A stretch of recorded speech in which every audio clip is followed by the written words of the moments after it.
is Takuzwa, and with my colleague, I'm going to let her introduce herself.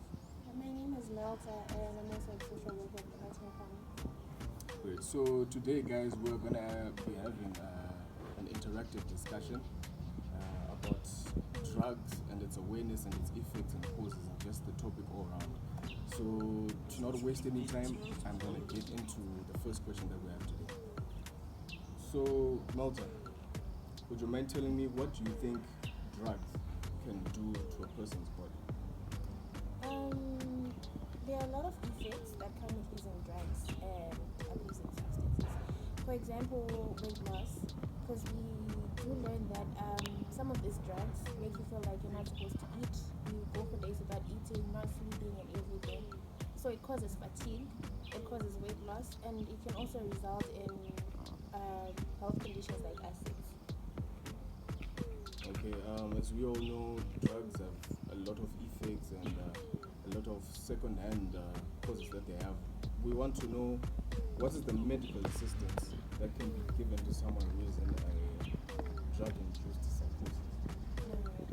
So first of all, I think we'd love to define what psychosis is. So basically, psychosis is when your conscious and subconscious mind mix. The subconscious mind kind of dilutes the conscious mind. So that means you can't separate between what's going on and what's in your dreams, what's in your conscious and what's in your subconscious mind. So for people who are undergoing drug-induced psychosis, we normally encourage people to see doctors and go for detox. So that means one has to see a psychiatrist, a psychologist, and go for detox and rehabilitation. Okay. That's some very useful information.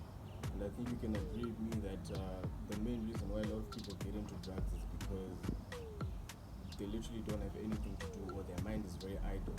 Yes, so that brings me to my next question. What are the activities or the things that a person can do to take their mind away from possibly getting into drugs? Alright, I think I'll just continue on rehabilitation.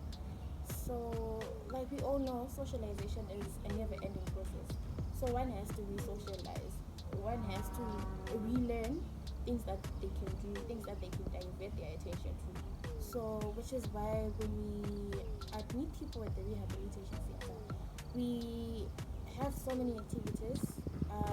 For example, people can play chess, do workouts, people cook, bake, people do motivational speaking, reading, and all those things.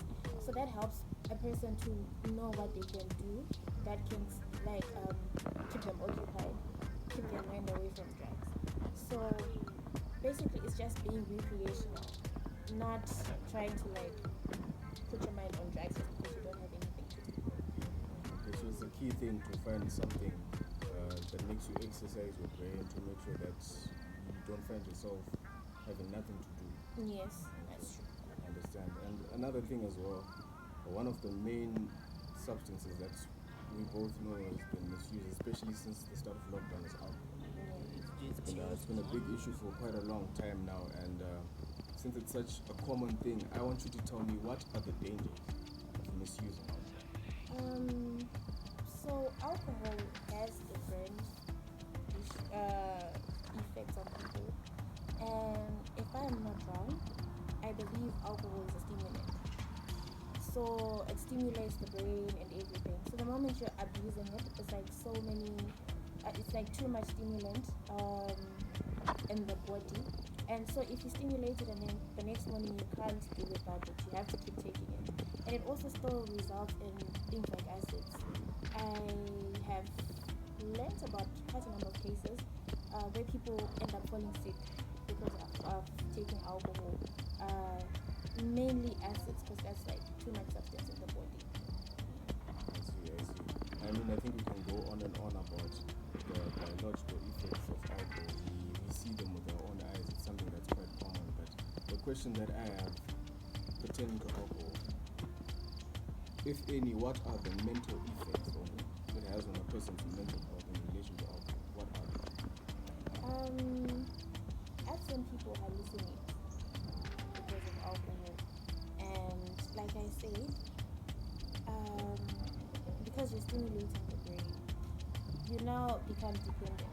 That means you're not independent. You're not depending on the alcohol for you to be happy, for you not to think of, to take your mind away from other things. So maybe it just affects your mental state. You can't do without alcohol. What you get addicted to. I think we can both agree that with the questions that we've discussed and the information that has been discussed between us, it's been very fruitful and very informative.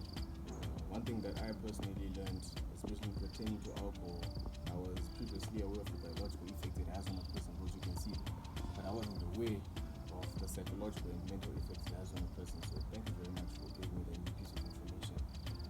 With that, we would like to conclude our discussion. But before we go, I'd just like to remind everyone who's watching this video, please do not forget to like, subscribe, and please also share if you find this informative, if you find this information to be important. Make sure you tell a friend or a family member to make sure that the word gets around. So thank you very much for watching. From me and my colleague, goodbye. Thank you for watching.